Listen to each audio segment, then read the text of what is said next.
नमस्कार, स्वागत है आपका। शुरुआत करते हैं बड़ी खबर के साथ। माफिया मुख्तार अंसारी की गिरोह के सदस्यों की मुश्किलें बढ़ती जा रही हैं। मुख्तार के करीबी अफरोज खान उर्फ चुन्नू के लखनऊ में मौजूद करोड़ों रुपए की संपत्ति को पुलिस प्रशासन ने जब्त कर लिया। अफरोज मूल रूप से मेहरुपुर, मोहम्मदाबाद, गाजीपुर का रहने वाला है। बाराबंकी पुलिस ने लखनऊ में अफरोज की 1 करोड़ 45 लाख की संपत्ति जब्त की और उसी दौरान की कार्रवाई की तस्वीरें हम आपको दिखा रहे हैं, जब मुनादी के जरिए संपत्ति जब्ती की कार्रवाई को अंजाम दिया गया। एम्बुलेंस प्रकरण को लेकर के एक मुकदमा पंजीकृत हुआ था। उसी में एक गैंगस्टर की कार्रवाई अलका राय वाले प्रकरण में किया गया था। कई सारे लोगों को मुकदमा दर्ज हुआ था। मुख्तार अंसारी गैंग का एक सक्रिय सहयोगी अपराध चुन्नू था, जिसने अवैध कृत्यों के माध्यम से अपनी पत्नी अतीका परवीन के नाम से 2 प्रॉपर्टियां चिन्हित उसने बनाई हुई थी, जिसको चिन्हित करके हम यहाँ सीजर की कार्रवाई करने आए हैं। कितनी संपत्ति है?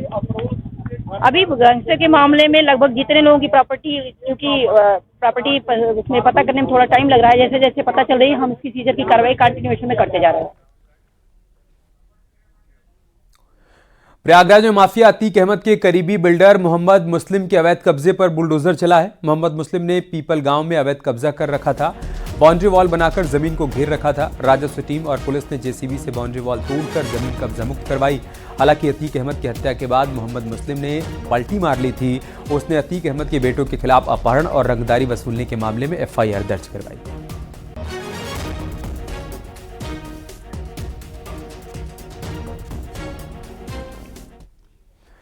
ग्रेटर नोएडा अथॉरिटी की अधिग्रहित जमीन पर माफिया मिट्टी का अवैध खनन कर अथॉरिटी को करोड़ों रुपए का चूना लगा रहे हैं। आरोप के मुताबिक माफियाओं ने करोड़ों की मिट्टी कटाई करवाई। माफिया ने अथॉरिटी की सरकारी जमीन पर गहरे गहरे गड्ढे कर दिए। डीएम ने इस मामले का संज्ञान लेते हुए कमेटी गठित कर जांच कराने की बात कही। बिल्डिंग का कार्य होता है, जहाँ पे भी बेसमेंट लोग बनाते हैं या जहाँ पे भी मिट्टी का भी खनन करना होता है, तो बड़ी संख्या में लोग माइनिंग डिपार्टमेंट से अनुमति लेते हैं और डेली का डेली हमारे पास बहुत सारी फाइलें आती हैं, उसको हम अप्रूव करते हैं। लेकिन प्राधिकरण की अपनी ज़मीन पे या किसी सरकारी ज़मीन पे इस तरह की कोई अनुमति जारी नहीं होती है, तो इसको हम लोग चेक करा लेते हैं कि कैसे ये कौन लोग हैं जो कि अवैध तरीके से कर रहे हैं, और अगर दोषी पाए जाते हैं तो सख्त कार्रवाई करेंगे। सर, गहरे अब प्राधिकरण के भी अधिकारियों से हम बात करके और एसडीएम और माइनिंग डिपार्टमेंट के ऑफिसर की एक ज्वाइंट टीम बना के और इसको चेक करा लेते हैं, और जिसने भी किया होगा उसके खिलाफ फिर एफआईआर दर्ज करते हुए कार्रवाई की जाएगी। खबर गाजीपुर से, जहां पर पुलिस की पशु तस्करों के साथ मुठभेड़ हो गई। गाजीपुर के भावरकोल इलाके के माधुपुर मोड़ पर पुलिस के बदमाशों के साथ मुठभेड़ हुई। इस दौरान पुलिस की जवाबी फायरिंग में एक बदमाश घायल हो गया। पुलिस ने घायल बदमाशों समेत 2 पशु तस्करों को मौके से गिरफ्तार किया। मौके से पुलिस ने कंटेनर में लदे 21 मवेशी भी बरामद किए। कि मोहम्मदाबाद की तरफ से एक गोवंश लदा कंटेनर आ रहा है। इस पर उन्होंने उस कंटेनर को पहचान कर रोकने की कोशिश की, परंतु कंटेनर बैरियर तोड़ करके भागा। थानाध्यक्ष द्वारा अपने समीपवर्ती समस्त थानों को सूचना दी गई घेराबंदी करने के लिए। इस पर अवथही अंडर बाईपास के पास, जो कि कंटेनर कबीरपुर मोड़ की तरफ से मोड़ करके भाग रहा था, वहीं पर उसको घेराबंदी करके रोका गया। कंटेनर में बैठे लोगों ने पुलिस पार्टी पर फायर किया। इस पर पुलिस पार्टी द्वारा भी आत्मरक्षा फायर किया गया, जिसमें एक व्यक्ति के पैर में गोली लगी तथा एक व्यक्ति गिरफ्तार किया गया। एक व्यक्ति भागने में सफल रहा है। खबर सिद्धार्थनगर से, जहां पर पुलिस कस्टडी में इलाज के दौरान 82 साल के आरोपी की मौत हो गई। मृतक मोहम्मद सईद पर डुमरियागंज तहसील के नायब तहसीलदार महबूद आलम को जान से मारने की धमकी देने और प्रयास करने का आरोप लगा था। मृतक के बेटे ने पुलिस पर उनके पिता को झूठे तरीके से फंसाकर जेल भेजने का आरोप लगाते हुए मौत के लिए पुलिस को जिम्मेदार ठहराया। ये हमारे पिताजी। क्या मामला हुआ? मामला ये था, भंडरिया बाजार एक जगह है, वहाँ हमारा भट्टा है। हम किराए की जेसीबी से अपनी मिट्टी की ढुलाई कर रहे थे और उसी बीच जो है जेसीबी, क्या नाम है वो, नायब तहसीलदार कहीं जा रहे थे, उन्होंने देखा मिट्टी की खुदाई हो रही है। जेसीबी ड्राइवर को बुलाया, उसने पेपर दिखाया कि मतलब ये पेपर मेरा है, इसलिए हम इस खुदाई कर रहे हैं, फला भट्टे पे मिट्टी गिर रही है। अब वो बात कहानी में कहीं जेसीबी और क्या नाम है उनकी गाड़ी में थोड़ा सा कहीं लग गया, थोड़ी सी क्षतिग्रस्त हुई, और उसके बाद जो है इनकी तहरीर में हमारे पिताजी का नाम भी नहीं था, लेकिन दरोगा ने जो है हम उस तहरीर के बिना पे हमारे पिताजी को थाने पर बुलाया। 17 तारीख में शाम को जो है चालान करके जेल भेज दिया। महाराजगंज में ज्वेलरी की दुकान से चोरी कर भाग रहे बदमाशों से पुलिस की मुठभेड़ हो गई। मुठभेड़ में एक आरोपी को गोली लग गई और पुलिस ने 3 बदमाशों को गिरफ्तार कर लिया। पुलिस ने स्कॉर्पियो में रखी तिजोरी और 13 किलो चांदी बरामद की है। आरोप के मुताबिक इन बदमाशों ने सिद्धार्थनगर के शोहरतगढ़ इलाके में चोरी की वारदात को अंजाम दिया था और वहीं से स्कॉर्पियो से तिजोरी लेकर भाग रहे थे। तीनों बदमाश गाड़ी में ज्वेलरी की दुकान से सोने और चांदी की ज्वेलरी और चोरी के सामान लेकर भाग रहे थे।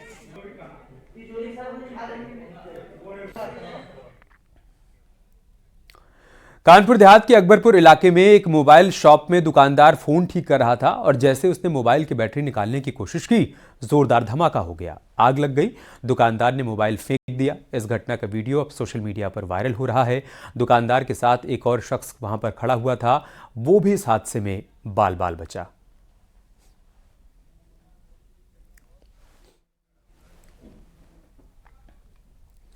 मऊ के मधुबन थाना क्षेत्र में चिकन बनाने को लेकर विवाद हो गया, जिसके बाद एक युवक ने फांसी लगाकर आत्महत्या कर ली। ये मामला दरगाह बाजार का है। युवक का घर में पत्नी के साथ मुर्गा बनाने को लेकर विवाद हुआ था। नाराज होकर पति ने आत्महत्या कर ली। मृतक ने कुछ दिनों पहले घर से भागकर प्रेम प्रसंग में विवाह किया था। वहीं आत्महत्या के मामले से पूरे इलाके में हड़कंप मचा हुआ है। पुलिस ने युवक का शव पोस्टमार्टम के लिए भेज दिया है। जांच पड़ताल की जा रही है। जैसे वो उनका मम्मी से अपने पैसा मांग करके लेकर गए सब्जी के लिए। और उसका पत्नी बोली कि नूडल आइए, मम्मी बोली कि नहीं बृहस्पतिवार है, नहीं खाना चाहिए, कल ले आकर के खा लेना। उसके बाद वो अपने में वो कुछ कहा होगा। उसके बाद वो बोला कि ऐसा है कि हम मुरब्बा लेकर आए हैं, पानी लेकर आओ, हम लोग खा लेंगे। उसी उतना ही बात पर वो अपने चली गई नल पर पानी के लिए और वो फिर पानी लेकर आ रही है। उसके बाद वो अपना दरवाज़ा बंद करके सटक गई। सीतापुर में खेत में पुराना हैंड ग्रेनेड मिलने से हड़कंप मच गया। हैंड ग्रेनेड काफी पुराना बताया जा रहा है। हैंड ग्रेनेड की जांच के लिए लखनऊ सुरक्षा शाखा से बम डिस्पोजल टीम रवाना हो चुकी है। भारी संख्या में पुलिस सहित दमकल की गाड़ी मौके पर पहुंची। हैंड ग्रेनेड भटपुरवा गांव के पास एक खेत से बरामद किया गया। वहीं लोगों में दहशत का माहौल बना हुआ है। और फायर ब्रिगेड एफएसएल की टीम बुलाई गई है। मौके पर पुलिस अधिकारी मौजूद हैं। साथ ही साथ जनपद स्तर से एसपी सुरक्षा साहब को यह अनुरोध किया गया कि एक बम डिस्पोजल स्क्वाड वहां से भेजा जाए। तो इसका संज्ञान लेते हुए तत्काल सिक्योरिटी मुख्यालय से एक बीडीएस टीम वहां से प्रस्थान कर चुकी है, जिससे बम को जो हैंड ग्रेनेड है उसको डिस्पोज ऑफ किया जा सके। जब टेक्निकल मुआयना होगा तभी इसके बारे में बताया जा सकता है कि इसका ओरिजिन कहाँ से है। गोरखपुर में सीएम योगी ने राम मंदिर की प्राण प्रतिष्ठा को लेकर अपील की है। सीएम योगी ने कहा है कि अभी से तैयारियों में लग जाइए, ये नए युग की शुरुआत है। तो सीएम योगी गोरखपुर के दौरे पर थे, यहां कई कार्यक्रमों में शामिल हुए। इसी दौरान उन्होंने लोगों से अपील की कि आप सभी लोग अभी से 22 जनवरी प्राण प्रतिष्ठा की तैयारियों में जुट जाइए। साथ ही उन्होंने ये भी कहा कि ये नए युग की शुरुआत हो रही है।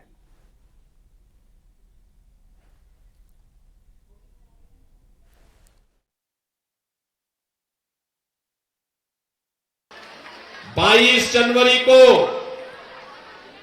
अयोध्या में मर्यादा पुरुषोत्तम भगवान श्री राम अपने भव्य मंदिर में विराजमान होंगे। प्रधानमंत्री मोदी जी के कर कमलों से अयोध्या में भव्य मंदिर में निर्माण के साथ ही प्रभु राम का विराजमान होना, यह एक नए युग की शुरुआत होगी। हमारा क्या दायित्व बनता है? हमारा दायित्व बनता है कि 14 जनवरी से हर गांव में, हर कस्बे में स्वच्छता के बृहद अभियान का हिस्सा बने। 15 जनवरी को मकर संक्रांति के अवसर पर खिचड़ी वितरण करवाएं। हर व्यक्ति को, गरीब को, हर उस व्यक्ति को, जरूरतमंद को खिलाने का प्रयास करें। और साथ साथ उसके बाद 16 जनवरी से हर देव मंदिर में अखंड रामायण का पाठ या राम नाम संकीर्तन का कार्यक्रम हो। यह कार्यक्रम लगातार चले और 22 जनवरी के कार्यक्रम को आप लाइव देखिए। अयोध्या के कार्यक्रम को आप लगातार देखिए और कार्यक्रम को देखने के बाद आप भंडारे का आयोजन अपने गांव में करिए। हर गरीब को खिलाइए, हर जरूरतमंद को खिलाइए, गांव वालों को खिलाइए। कपड़े ऊनी वस्त्र वितरण करिए।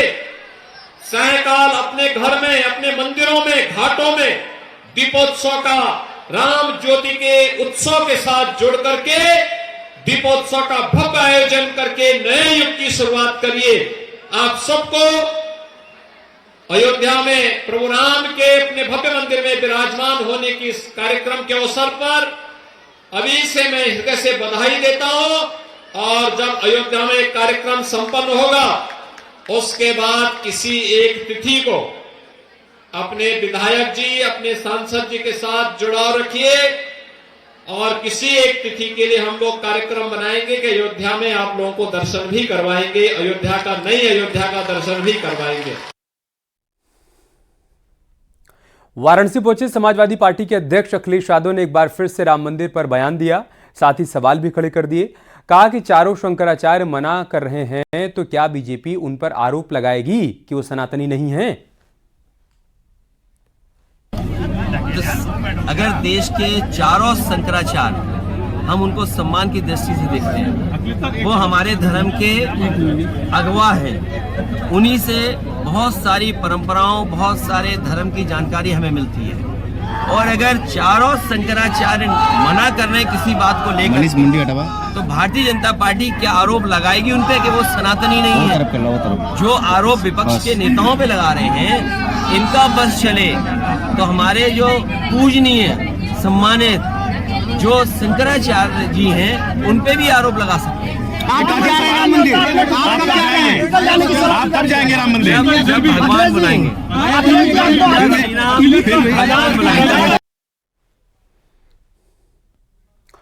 गोरखपुर में सांसद खेल प्रतियोगिता के समापन समारोह में सीएम योगी ने शिरकत की। प्रतियोगियों को उन्होंने यहां पर सम्मानित भी किया।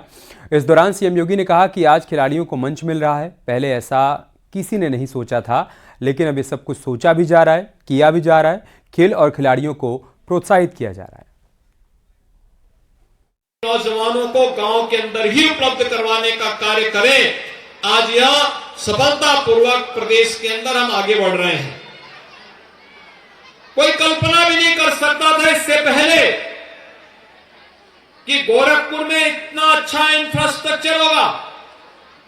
आज गोरखपुर में फर्टिलाइजर बंदर कारखाना फिर से चल गया है। एम्स, गोरखपुर में एक अंतर्राष्ट्रीय स्वास्थ्य का केंद्र भी खुल गया है। गोरखपुर को जंगल कौड़िया, कैंपियरगंज से जोड़ते हुए नेपाल से जोड़ने वाला मार्ग आज 4 लेन और 6 लेन का बन रहा है। मुख्यमंत्री योगी आदित्यनाथ ने राजधानी लखनऊ में स्वामी विवेकानंद की जयंती पर स्टार्टअप इनक्यूबेटर्स को प्रोत्साहन राशि और युवाओं को टैबलेट वितरण किया। सीएम योगी ने पोर्टल माई भारत के माध्यम से स्वच्छता अभियान के शुभारंभ कार्यक्रम में हिस्सा लिया। इस दौरान उन्होंने युवाओं को संबोधित करते हुए कहा कि आज की युवा पीढ़ी को स्वामी जी के जीवन से प्रेरणा लेनी चाहिए। उन्होंने कहा कि स्वामी जी ने पूरी दुनिया को राह दिखाई। समस्या पर विचार करने से रास्ता निकलता है। समस्याओं को स्वीकार करें, युवा पीढ़ी और उससे निकलने का समाधान निकाले।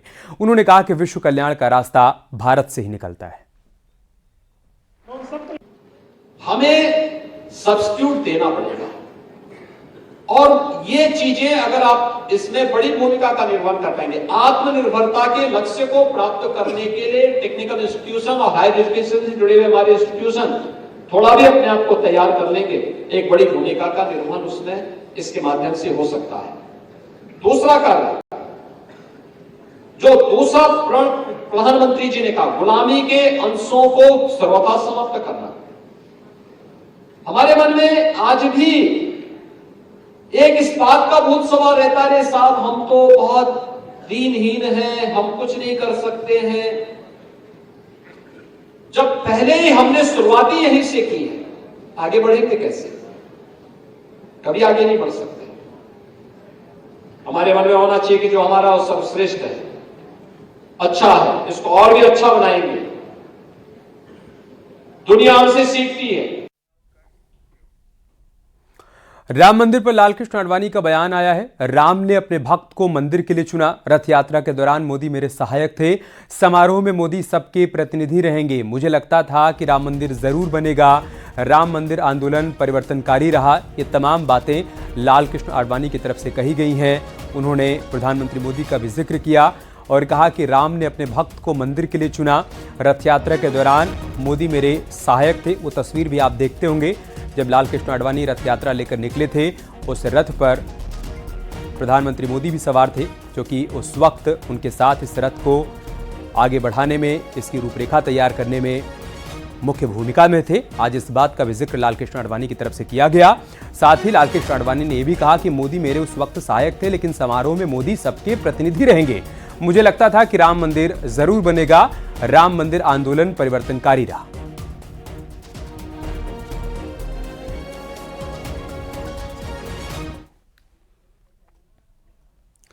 प्रधानमंत्री नरेंद्र मोदी ने मुंबई में अटल बिहारी वाजपेयी सेवारी नावा शेवा अटल सेतु का उद्घाटन किया। मुंबई ट्रांस हार्बर का नाम अब अटल बिहारी वाजपेयी अटल सेतु रखा गया है। पीएम मोदी ने दिसंबर 2016 में इस पुल का शिलान्यास किया था और आज इसका उद्घाटन किया गया है।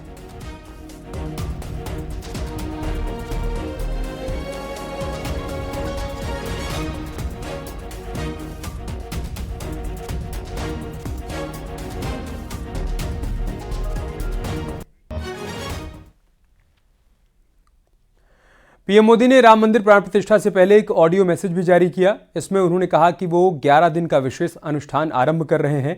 पीएम मोदी ने इसमें ऑडियो कैसेट में कहा कि मेरे लिए कल्पनातीत अनुभूतियों का समय है। मैं भावुक हूं, भाव विभोर हूं। मैं जीवन में पहली बार इस तरह के मनोभाव से गुजर रहा हूं। पीएम मोदी ने कहा कि जब मैं माता जीजाबाई को याद कर रहा हूं तो सहज रूप से मुझे अपनी मां की भी याद आ रही है।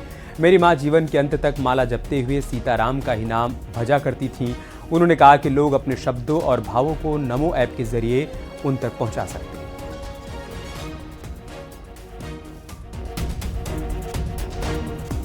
और साथियों, जब मैं माता जीजाबाई का पुण्य स्मरण कर रहा हूं तो सहज रूप से मुझे अपनी मां की याद आना बहुत स्वाभाविक है। मेरी मां जीवन के अंत तक माला जपते हुए सीताराम का ही नाम भजा करती थी।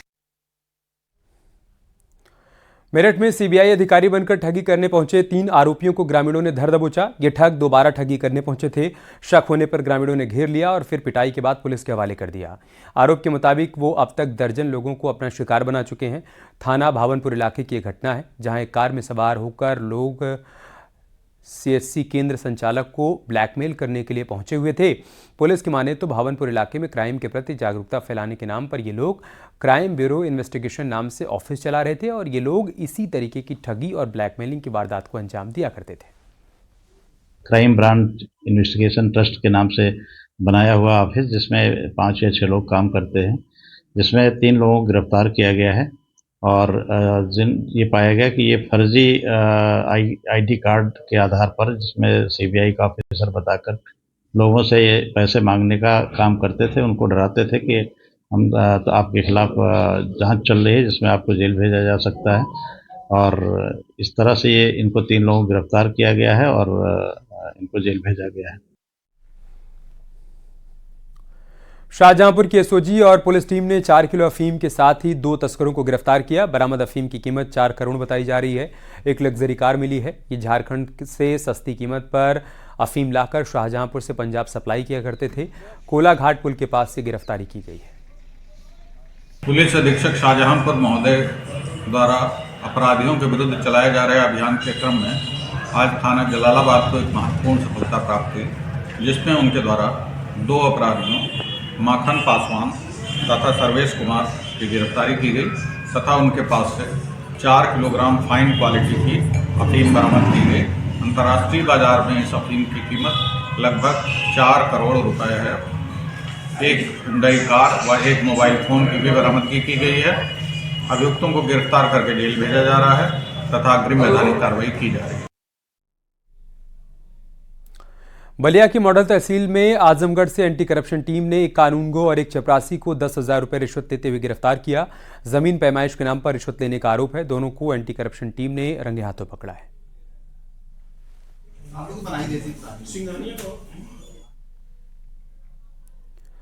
कौशाम्बी में हाईवे पर लहूलुहान हालत में एक युवक मिला था। पुलिस ने 24 घंटे के अंदर खुलासा कर दिया। पुलिस के मुताबिक लिफ्ट मांगने के बहाने पहले बदमाश ने बाइक सवार युवक को रोका, फिर शराब पिलाई और नशे में होने के बाद बदमाश युवक से लूटकर और उस पर चाकू से वार कर फरार हो गया। पुलिस ने बदमाश को भदोही से गिरफ्तार किया।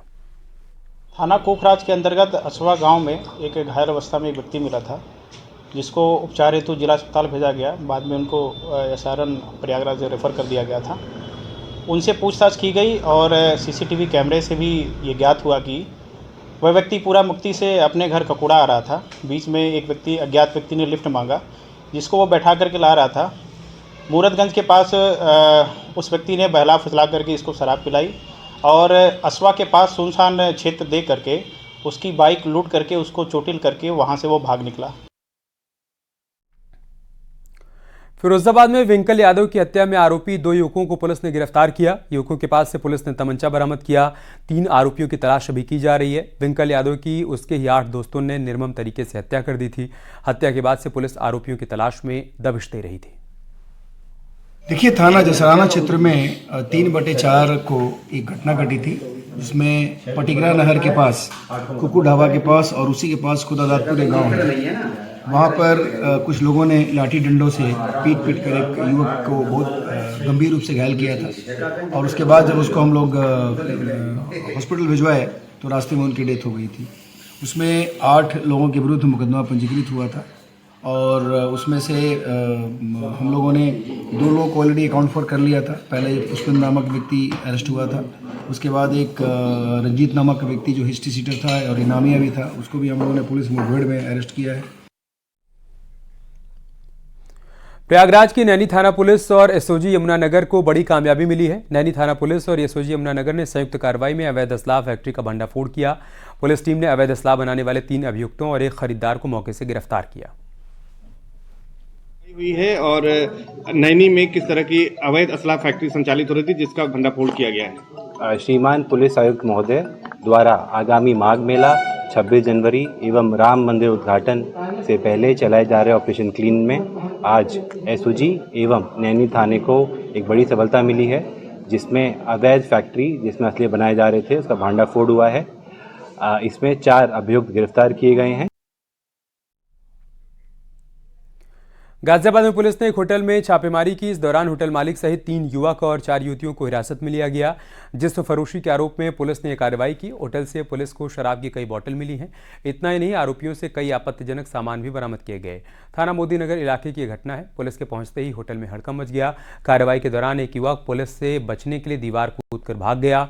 ग्राम तिबड़ा के पास रजवाहे पर बने होटल में जिस्म फरोशी के धंधे की शिकायत मिलने के बाद पुलिस ने कार्रवाई की।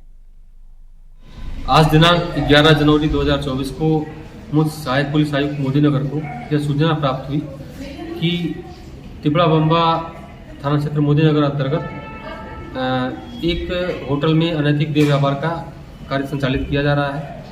इस सूचना पर थाना मोदी नगर की पुलिस के साथ मेरे द्वारा उपरोक्त परिसर पर छापेमारी की गई तथा तलाशी ली गई, जिसमें मौके से अनैतिक देह व्यापार में संलिप्त 3 पुरुष व 3 महिलाएं मिले। यहाँ रुक रहे छोटे से ब्रेक के लिए, जल्द लौटेंगे कुछ और खबरों के साथ।